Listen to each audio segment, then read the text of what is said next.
오늘은 신명기 세 번째 시간으로 붙으면 살고 떨어지면 죽는다라는 제목으로 하나님 말씀 묵상하도록 하겠습니다. 여러분, 세상에는 이 겉보기에는 굉장히 작아 보이지만 엄청난 파워, 어마어마한 영향력을 가지고 있는 것들이 참 많이 있습니다. 여러분, 곤충 한번 보세요. 곤충. 개미는 여러분 굉장히 작은 미물이라 할지라도 자기 체중에 비하면 엄청난 힘을 가지고 있는 곤충이라고 알려져 있습니다. 여러분, 개미도 그렇지만 제가 한번 찾아보니까 장수풍뎅이 있잖아요. 장수풍뎅이. 이 장수풍뎅이는 자기 몸무게의 1000배 정도를 들 수 있는 힘을 가지고 있다는 거예요. 여러분, 그러니까 얼마나 대단합니까? 곤충만 그런 게 아닙니다. 여러분, 우리가 뉴스에서 많이 듣는 광물 중에 플루토늄이라는 광물이 있어. 이 플루토늄은 1kg만 가지고 있어도 핵무기를 5개 이상 만들 수 있다는 거예요. 여러분, 어마어마한 그런 광물 아닙니까? 뿐만 아니라 회사도 그런 회사들이 있죠. 직원 수가 10명도 안 되는데 연간 수백억의 매출을 내는 그렇게 작지만 힘 있는 기업들도 우리 주변에 많이 있습니다. 여러분, 중요한 건 뭡니까? 보이는 것이 아니라 그 안에 무엇이 있느냐? 여러분, 이것이 중요한 줄로 믿습니다. 보기에는 좀 부족해 보여도 그 안에 정말로 하나님과 관계된 것들이 있으면 여러분, 그 사람은 큰 사람인 줄로 믿습니다. 여러분, 오늘 본문의 말씀에 보시면은 모세가 이스라엘 백성들에게 바로 이 부분을 이야기하고 있는 거예요. 여러분, 6절 말씀을 보시면 큰 나라 사람이라고 이야기하고 있습니다. 이스라엘 백성들이 큰 나라 사람들이라는 거예요. 여러분, 광야의 이스라엘 백성들을 이렇게 보면은 장정만 한 60만 명 정도 된다고 그랬어요. 여러분, 여자와 아이들까지 합하면은 한 200만 정도, 많이 잡아야 한 300만 정도 된다고 볼 수 있는 것이죠. 여러분, 지금도 이스라엘은요, 우리나라는 서울의 인구가 몇 명이라 된다고 합니까? 1000만 인구라고 그러죠. 요즘은 이렇게 집값 때문에 위성도시로 많이 빠져나가서 서울 인구가 조금 줄었다고 그러는데 한 1000만 정도 잡는다고 그래요. 근데 이스라엘, 현대의 이스라엘 나라 있잖아요. 그 나라는 지금도 800만 명이 안 됩니다. 한 680만에서 800만 정도 된다고 합니다. 광야라는 그런 공간에서 여러분, 이스라엘 백성들의 숫자를 보면 여러분 굉장히 많은 수 같아 보이지만 한 나라, 한 민족의 개념으로 이렇게 보면 한 200만 명 정도 되는 인구가 그렇게 많다고 볼 수는 없잖아요. 그러나 여러분, 하나님 눈에는, 모세 눈에는 이스라엘이 큰 나라였던 것입니다. 왜 그렇습니까? 그들을 결정짓는 다른 그 무엇인가가 있다라는 것이죠. 이스라엘 백성들 안에는 다른 사람들이 볼 수 없는 굉장히 중요한 핵심 가치가 있었다라는 것입니다. 여러분, 그것이 무엇입니까? 바로 말씀인 줄로 믿습니다. 이스라엘 백성들에게는 하나님의 말씀이 있기 때문에 하나님은 그들을 큰 나라 백성이라고 이야기하고 있는 것입니다. 우리 다 같이 6절 말씀 한번 읽어보도록 하겠습니다. 너희는 지켜, 시작. 너희는 지켜 행하라. 이것이 여러 민족 앞에서 너희의 지혜요 너희의 지식이라. 그들이 이 모든 규례를 듣고 이르기를, 이 큰 나라 사람은 과연 지혜와 지식이 있는 백성이로다 하리라. 아멘. 너희가 하나님 말씀을 지켜 행하면 뭐가 된다라는 거예요? 큰 나라 사람이 된다라는 것입니다. 하나님의 말씀을 소유한 사람은 여러분, 하나님 앞에서 큰 사람인 줄로 믿습니다. 그러니까 여러분들 자녀들에게 제일 중요한 건 뭡니까? 밥을 먹이는 것도 중요하고 좋은 것 먹이는 것도 중요하고 좋은 옷 입히는 것도 중요하지만 우리 사랑하는 자녀들의 마음속에 무엇을 심어 놓는 게 중요해요? 말씀. 그래야 그 자녀가 큰 사람, 큰 믿음, 큰 은혜로 큰 일을 감당할 수 있는 큰 일꾼이 되는 줄로 믿습니다. 그런데 여러분, 이런 시각을 갖기란 참 쉽지가 않습니다. 어려운 일이에요. 하나님 눈에는 말씀 가진 자가 큰 사람처럼 보일지 몰라도 정작 우리가 살고 있는 이 세상에서는 여러분 어떻습니까? 말씀이고 뭐건 간에 무조건 외적으로 괜찮아 보이는 사람이 큰 사람 아닙니까? 모세는 말씀의 유무에 따라서 큰 민족, 작은 민족을 결정한다 할지라도 사람들은 여러분 어때요? 우리가 살아가는 이 시대의 사람들은 말씀과는 전혀 상관없이 힘가진 민족을 큰 민족이라고 생각하고 힘가진 사람을 큰 사람이라고 생각을 합니다. 그래서 이런 말씀을 듣는 성도들 중에는 아이 말씀 어쩌고 기도 어쩌고 예배 어쩌고 하는 것은 교회에서나 하는 말이지 사실 현실성이 별로 없어. 성경과 세상은 너무나 많은 괴리가 있어. 이렇게 생각하시는 분들이 종종 있더라고요. 그런데 여러분, 그런 생각을 하는 것은 말씀의 능력을 한 번도 체험해보지 못해서 그런 생각을 하는 것입니다. 여러분, 말씀이 얼마나 능력이 있는지, 말씀이 지금 나의 삶 속에서 어떻게 역사하는지를 한 번만 경험해 보면 여러분, 말씀에 대한 확신, 말씀에 대한 자부심, 말씀에 대한 중요성을 우리가 확실히 인식하게 될 줄로 믿습니다. 말씀이 주는 그 기적의 놀라운 역사를 한 번만 경험해 보면 한 번도 경험해 보지 못한 사람들은 있을지언정 한 번만 경험해 본 사람은 없다라는 거예요. 요즘 그런 말 되게 유행하잖아요. 여러분, 한 번만 경험해 보면 여러분 그 말씀에 대한 확신과 자부심이 우리 안에 꽉 차게 될 줄로 믿습니다. 오늘 본문의 말씀을 한번 보십시오. 모세는 그의 인생 마지막 순간에 이 말씀의 능력, 말씀의 중요성, 말씀의 순종을 지금 계속해서 반복하고 있는 거예요. 여러분 생각을 해보세요. 모세가 120년을 살았는데 하고 싶은 말이 좀 많았겠습니까? 그렇죠? 여러분들도 지금 자녀 이렇게 안 쳐다놓고 무슨 이야기 하라고 그러면 여러분 하루 이틀 밤을 새서라도 이야기할 수 있을 거 아니에요. 이스라엘 백성들에게 모세가 여러분 하고 싶은 말들이 얼마나 많았겠습니까? 근데 그 모든 것들 다 안 하고 딱 한 가지만 이야기하고 있는 거예요. 말씀의 중요성만 지금 강조하고 있는 것입니다. 우리가 여기까지 오게 된 것은 하나님의 말씀이었다. 그 말씀이 우리를 여기까지 인도한 것이다. 말씀에 대해서 우리가 순종하면 천대 만대 복을 받지만 말씀을 떠나서는 그 어떤 것도 우리가 보장받을 수가 없다. 여러분, 지금 모세가 지금 이 이야기를 하고 있는 거예요. 모세가 왜 이렇게 확신 있게 이야기하는 것입니까? 그 말씀의 능력을 몸소 체험했기 때문입니다. 모세는 말씀에 대한 확신, 말씀에 대한 자부심, 말씀에 대한 중요성을 확실히 가지고 있었던 사람이기 때문에 너무나 중요한 그 하나님의 말씀을 이스라엘 백성들에게 지금 유언으로 남겨놓고 있는 것입니다. 여러분 보세요. 이스라엘 백성들에게 있어서 여러분 모세는 어떤 사람입니까? 그야말로 전무후무한 최고의 지도자, 탁월한 영도자, 위대한 지도자였습니다. 여러분 이스라엘 백성들에게 있어서만큼은 모세는 최고의 찬사를 다 갖다 붙여놔도 여러분 부족함이 없는 사람이 바로 이 모세였습니다. 여러분 우리나라로 치면 어떤 사람하고 비교할 수 있을까요? 이스라엘 백성들을 바른 길로 인도했기 때문에 세종대왕 같은 사람인 거예요. 세종대왕 같은 사람. 또 외세로부터 이스라엘 백성들을 지켜냈기 때문에 이순신 같은 그런 사람이었습니다. 뿐만 아니라 이스라엘 백성들을 애굽 노예 생활에서 해방시킨 사람이기 때문에 굳이 이야기한다면 김구 같은 사람이 아닐까 그런 생각을 좀 한번 해봐요. 여러분 이스라엘 역사에 있어서 모세는 세종대왕, 이순신, 김구 이런 사람들을 다 합해 놓은 같은 그런 사람이에요. 그런데 여러분 이것은 후대의 평가지, 지금의 사람들의 평가지, 모세 당시의 사람들에게 모세 이렇게 놓고서 인기 투표하자고 그러면 여러분 과연 어땠을까요? 모세와 동시대를 살고 있는 이스라엘 백성들에게 모세를 놓고서 재신임 투표를 한번 해보자. 그러면 여러분 모세가 투표가 제대로 나왔겠습니까? 모세는 여러분 그렇게 인기 있는 지도자가 아니었어요.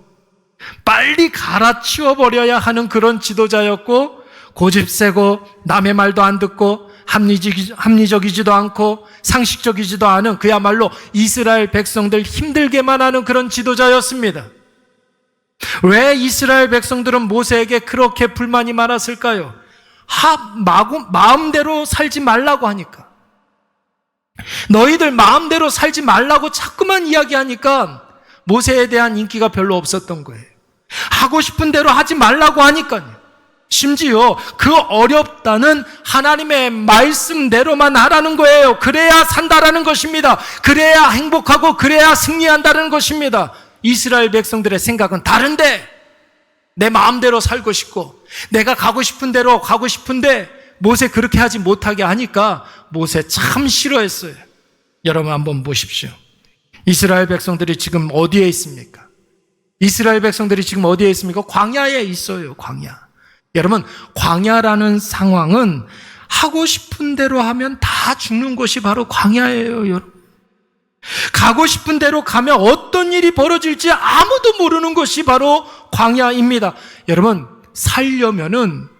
광야에서 살려면은 길을 아는 사람의 말을 무조건 따라가야 돼요. 정해진 대로 해야만 광야에서 살아남을 수가 있는 것입니다. 그래서 여러분, 모세는 끊임없이 하나님의 말씀만 외쳤던 거예요. 하나님의 말씀을 강조했던 것입니다.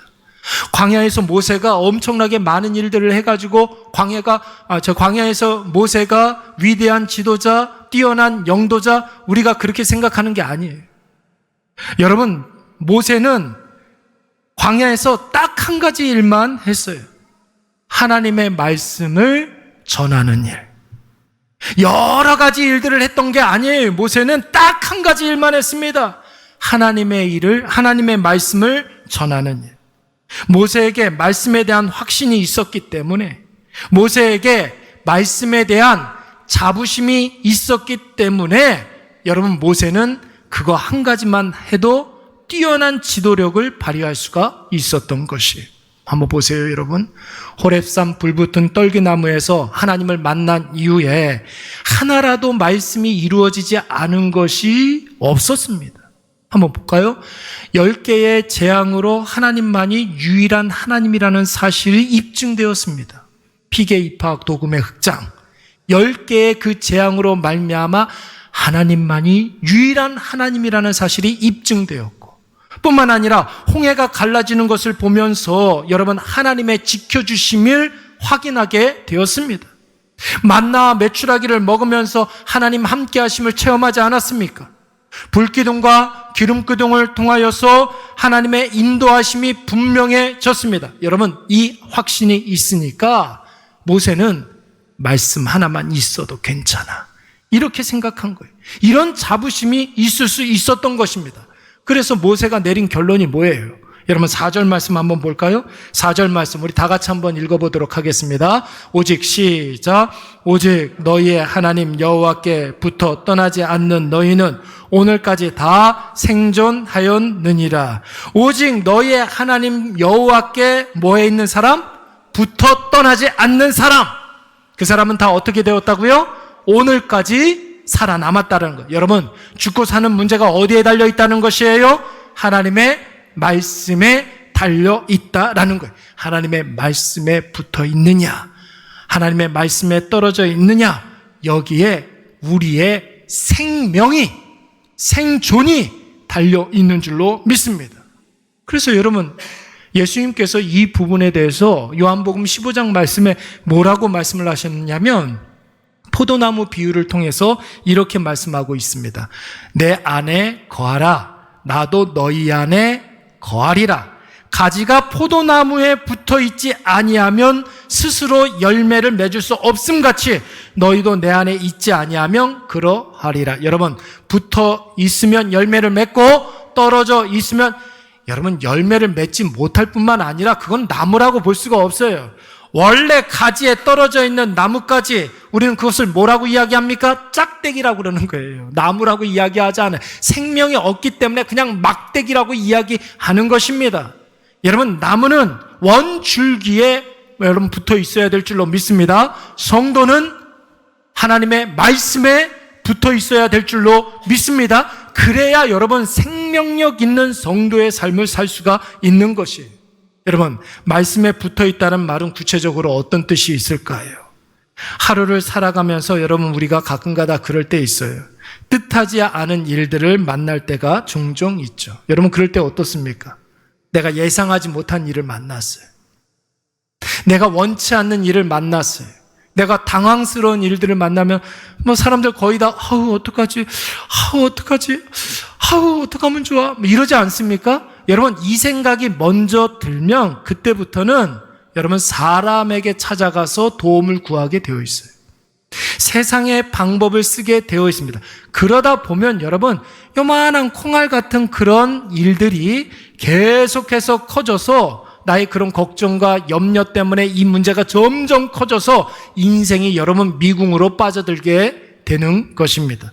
그런데 여러분 말씀에 붙어있는 사람은 어떻습니까? 뜻하지 않은 일, 당황스러운 일, 감당할 수 없는 큰 일을 만나게 되면 그때 제일 먼저 어떡하지 이런 생각이 드는 게 아니라 하나님의 말씀이 떠오르게 되는 줄로 믿습니다.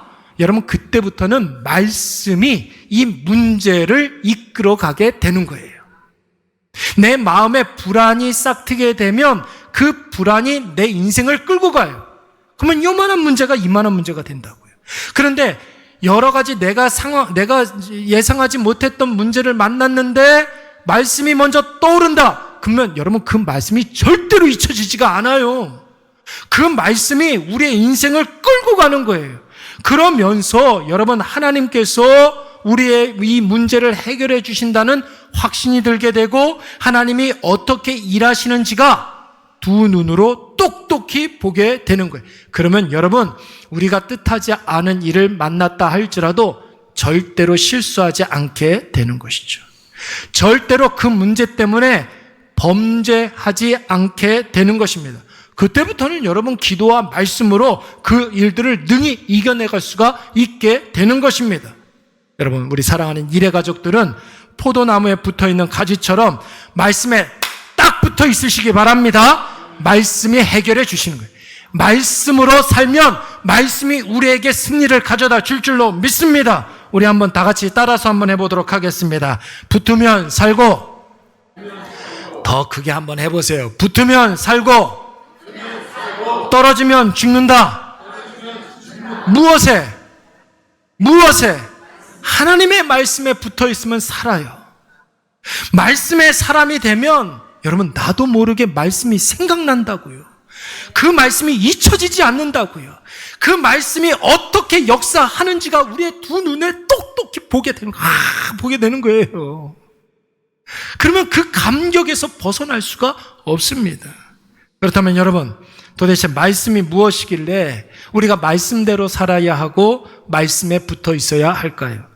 하나님이 성경 말씀을 통해서 우리에게 이 세상에 승리할 수 있는 지혜와 지식을 여러분 이 말씀에 우리에게 허락해 주신 줄로 믿습니다. 우리가 아까 전에 읽었던 6절 말씀을 보시면 모세가 이렇게 이야기합니다. 뭐라고 이야기하냐면 너희는 지켜 행하라 그렇게 이야기하고 있어요. 무엇을? 하나님의 말씀을 지켜 행하라. 이것이 여러 민족 앞에서 이건 뭘 말하는 거냐면 이것이 너희가 말씀을 지켜 행하는 것이 여러 세상 사람들 앞에서 세상 앞에서 혹은 우리의 인생 가운데 우리의 모든 삶에 이런 뜻이에요. 너희의 무엇과 무엇이요? 하나님의 말씀 안에 하나님의 지혜와 하나님의 지식을 하나님께서 우리에게 허락해 주신 거예요. 말씀을 지키고 말씀을 행하면 우리 이것이 바로 지혜와 지식이 된다고 했습니다. 그리고 그들이 이 모든 규례를 듣고 이르기를 그랬어요. 여러분 세상과 사람들이 결국은 말씀이 삶의 유일한 지혜요 지식이라는 사실을 우리도 인정하지만 세상 사람들도 인정할 수밖에 없다라는 것입니다. 여러분 한번 보세요. 우리의 일상의 삶 속에서 없어서는 안 되는 컴퓨터 있잖아요. 컴퓨터는 여러분 두 가지로 구분됩니다. 어떻게 구분됩니까? 하드웨어가 있고 소프트웨어가 있습니다. 여러분 한번 질문을 해볼까요? 하드웨어가 중요합니까? 소프트웨어가 중요합니까? 물론 두 개 다 중요해요. 중요한데 그래도 유용하게 이 컴퓨터를 사용하려면 소프트웨어가 중요한 것 아닙니까? 그렇죠? 어떤 프로그램을 쓰느냐에 따라서 컴퓨터가 유용한 기계가 될 수도 있거니와 유해한 기계가 될 수가 있어요. 요즘 청소년들이 그렇게 도박에 많이 빠져 산다고 그러더라고요. 아니 무슨 아이들이 무슨 도박이야? 생각할 수 있겠지만 여러분 요즘 도박 뭘로 해요? 컴퓨터로 해요. 컴퓨터로. 부모가 모르는 그런 컴퓨터 프로그램이 돌아가면서 도박에 빠지는 아이들이 그렇게 많다는 거예요. 여러분 프로그램을 어떤 것을 쓰느냐에 따라서 컴퓨터가 유익될 수도 있고 유해할 수도 있는 것 아닙니까? 사람의 인생이 하드웨어라고 한다면 여러분 말씀은 뭐겠습니까? 소프트웨어가 되는 거예요. 말씀이 운영하는 인생은 여러분 생명력 있는 인생, 승리하는 인생, 행복한 인생이 되는 거예요. 왜냐하면 이 안에 세상을 살아가는 길이 있기 때문에 그런 것입니다. 지혜와 지식이 있기 때문에 그런 것이죠. 그런데 여러분 말씀이 아닌 세상적인 것을 소프트웨어로 삼고 살면 결국 어떻게 되겠습니까? 세상적인 것이 뭐예요?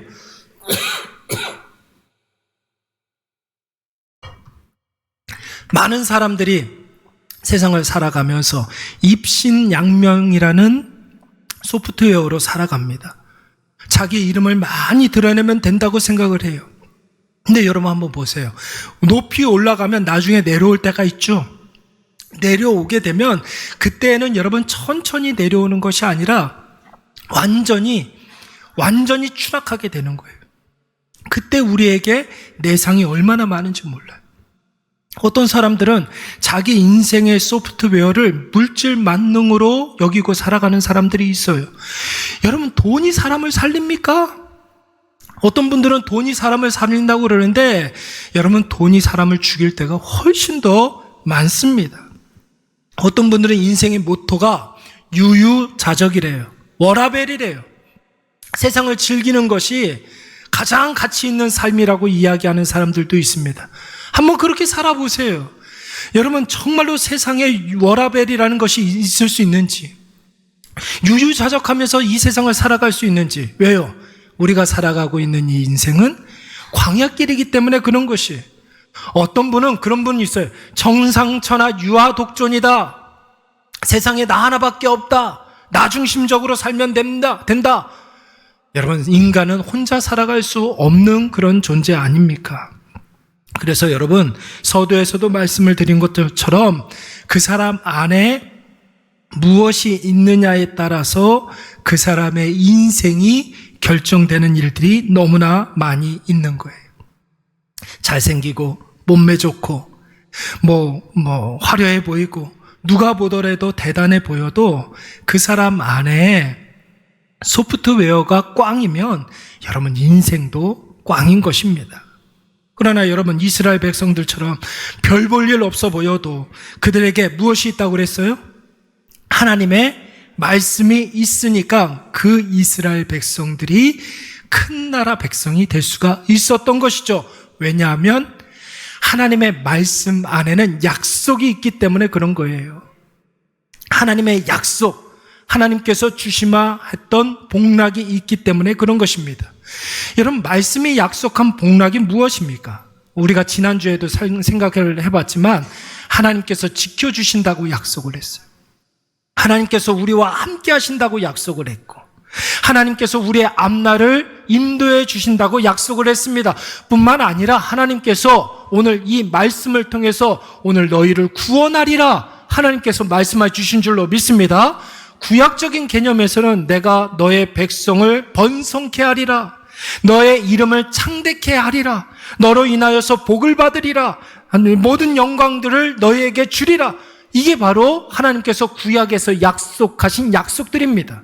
그리고 이 약속이 여러분 우리에게 그대로 적용되지 않습니까? 신약적인 개념에서는 하나님의 구원하심, 하나님의 지켜주심, 하나님이 우리와 함께 하심, 우리를 인도해 주심에 약속을 하셨습니다.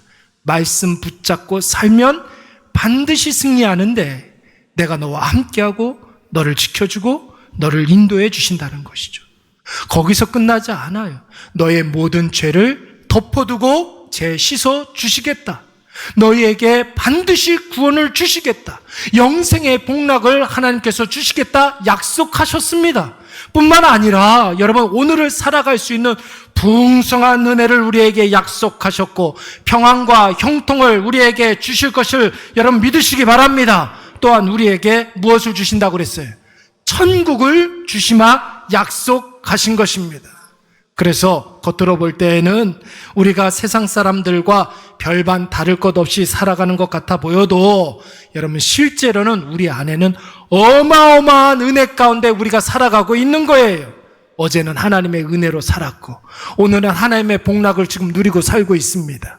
그리고 우리는 내일 하나님께서 우리에게 주시마 약속한 천국의 소망을 가지고 살아가는 줄로 믿습니다. 그러니까 여러분 말씀 없이 살아가는 사람들과는 비교할 수 없을 정도로 우리가 큰 사람이라고 이야기할 수가 있는 것이죠. 여러분 이것을 아주 잘 보여주는 인물이 바로 구약 성경에 삼손이라는 인물이 이것을 잘 보여주고 있어요. 여러분 겉으로 보면은 삼손은 정말 근사한 사람이었습니다. 키도 크고 잘생기고 근육질 몸매에 힘이 막 어마어마하게 이렇게 쓴 사람이에요. 아마도 제가 이렇게 볼 때는 8층에 있는 사람들보다 훨씬 더 몸매가 좋았을 거예요. 8층에 헬스장이 있잖아요. 3층 와서 좋은 점 중에 한 가지가 뭐냐면 우리가 4층에 있을 때는 짝수 엘리베이터를 타가지고 8층 사람들을 자주 만났거든요. 위축감이 들 수밖에 없었는데 3층 이렇게 내려오니까 홀수 엘리베이터 타니까 저하고 비슷한 사람들만 있더라고요. 너무 좋아요. 삼손 전쟁에 나가기만 하면 승승장구하고 뿐만 아니라 대적들은 삼손 하면 무서워하고 친구들은 막 좋아 죽으려고 그러고 사람들은 막 박수 쳐주고 그랬던 사람이 바로 삼손이었습니다. 삼손. 우리 자주 사용하는 가방 중에 샘소나이트라는 브랜드가 있어요. 그 어디서 나온 것 같아요? 샘소나이트. 삼손에서부터 나온 말이에요. 그 말이 강하고 튼튼하다 이런 뜻이에요. 근데 여러분 그 놀라운 능력이 어디에서부터 나오는 것이었습니까? 이렇게 질문을 하면 많은 사람들이 머리카락에서요 이렇게 대답하는 사람들이 있는데 여러분 머리카락에서 무슨 힘이 나옵니까? 여러분 하나님의 임재가 삼손에게 임한 줄로 믿습니다. 그것의 상징이 바로 머리카락으로 나타난 것이죠. 여러분 그런데 하나님의 임재하심을 상징하는 그 머리카락이 잘려졌다. 그것은 무엇을 말하는 것이냐면 하나님에게서 떠났다. 말씀에서 떠났다. 은혜에서 삼손이 떠났다. 이런 것을 의미하는 것입니다. 그래서 여러분 결국 어떻게 되었습니까? 두 눈 뽑히고 끌려가서 비참한 말로를 보내게 되는 것입니다. 여러분 삼손의 이야기가 우리에게 보여주는 메시지가 무엇이냐면 말씀 떠나면 비참해지고 말씀에 붙어 있으면 반드시 승리한다라는 것입니다. 이와 유사한 사람이 바로 이스라엘의 초대왕 사울이에요. 사울왕. 여러분 사울이 왕이 될 수 있었던 이유는 다른 게 아니에요. 하나님 말씀에 딱 붙어 있어서 겸손하고 자기가 맡은 그 일들, 주어진 일들 충실했기 때문에 하나님께서 사울을 이스라엘의 무려 초대왕으로 삼아 주셨습니다. 그런데 여러분 사울이 왕이 된 이후에 그가 말씀에서 떠나니까 여러분 어떻게 되었습니까? 사무엘상 16장 14절 말씀에 보니까 우리 다 같이 한번 읽어볼까요? 다 같이 시작. 여호와의 영이 사울에게서 떠나고 여호와께서 부르시는 무엇이 말씀에서 떠나니까 무엇이 악령이 그를 번뇌케 했다고 그랬어요. 말씀에서 떠나니까 그때부터 여러분 제정신 차리지 못하고 마귀에 의해서 사울이 살아가게 되는 것이에요. 여러분 금요기도 때도 잠시 말씀을 드렸지만 여러분 마귀는 절대로 성도 잘 되는 꼴을 못 보는 게 바로 마귀예요. 그래서 제일 먼저 공격하는 것이 무엇이냐면 성도에게 이렇게 연결되어 있는 말씀을 끊어 놓으려고 합니다. 말씀 생각나지 않게 하고 말씀이 생각나도 짐처럼 느껴지게 하고 그러면서 스스로 말씀을 벗어 던지게 하려는 게 마귀의 여러분 공격 전략이에요. 그래서 여러분 시편 2편 1편 1절부터 3절까지의 말씀을 보시면 뭐라고 그랬냐면 어찌하여 이방 나라들이, 마귀를 말하는 것입니다, 분노하며 우리에게 겁을 주며 민족들이, 세상 공중 권세를 잡은 마귀들이 헛된 일을 꾸미는가, 성도들을 넘어뜨려 하는가. 2절 말씀에서는 세상의 군왕들이, 마귀가 여러분 힘을 가지고 있기 때문에 군왕들로 표현하고 있는 것입니다. 앞장서서 성도를 핍박하고 관원들이 악을 도모하면서 성도를 무너지게 하는데, 그러면서 이들이 하는 말이 무엇이냐면 3절 말씀에 보면 우리가 그들의 맨 것을 끊고 그들의 결박한 것을 벗어버리자 하는도다. 뭐예요? 우리가 그들의 맨 것, 우리가 맨 것이 뭐예요? 하나님의 말씀을 끊어버리고 우리에게 결속되어 있는 그 하나님의 말씀을 벗게 하자. 이게 바로 마귀의 전략입니다. 그러므로 여러분 추구하는 것이 무엇이든 간에 여러분 오늘 이 아침에 우리의 생각을 바꾸시기 바랍니다. 말씀이 아닌 다른 것을 목표로 삼고 살고 있다면 죄송하지만 삼손 꼴을 못 면합니다. 말씀이 아니라 세상적인 것을 목표로 하고 살아간다면 삼손과 같은 비참한 결과를 초래할 수밖에 없어요. 사울과 같은 인생을 살아갈 수밖에 없습니다. 여러분 심각하게 다시 생각하시기 바랍니다. 내가 말씀대로 살리라. 말씀에 생명이 있다. 말씀에 딱 붙어 있자. 여러분 다짐하고 결단하시기 바랍니다. 여러분 오늘 설교 제목이 뭐예요? 다 같이 한번 읽어볼까요? 시작.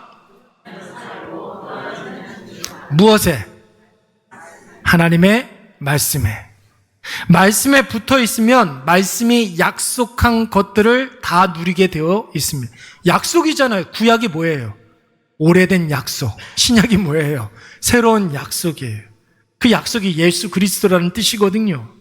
여러분 약속한 것, 하나님께서 말씀을 통해서 우리에게 약속하신 것, 내가 너와 함께 할 것이고 너를 지켜줄 거고 너를 인도해 줄 거고 너에게 놀라운 복락을 줄 것이며 너에게 천국을 주리라, 구원을 주리라, 영생을 주리라. 우리가 말씀 가운데 붙어 있으면 다 누리게 될 줄로 믿습니다. 그러나 말씀에서 끊어지면 결국 아무것도 아닌 것으로 그냥 소멸해버리고 마는 거예요. 생명은 어디에 있습니까? 말씀에 있습니다. 승리는 여러분 어디에 있습니까? 말씀에 있습니다. 행복은 어디에 있을까요? 말씀에 있습니다. 오늘 이것을 꼭 기억하셔서 내 안에 말씀으로 충만하셔서 말씀 많이 듣고 말씀 많이 읽어서 우리가 세우는 모든 계획은 말씀의 토대 위에 수립하시고 말하는 모든 것들이 말씀과 관련 있는 것들만 말하시고 선택하는 모든 것들이 하나님의 말씀에 입각해서 결정하고 선택하시는 저와 여러분이 되시기를 간절히 축원합니다. 말씀에서 떨어지지 아니하는 우리 사랑하는 일해 가족들이 되시기를 간절히 축원합니다.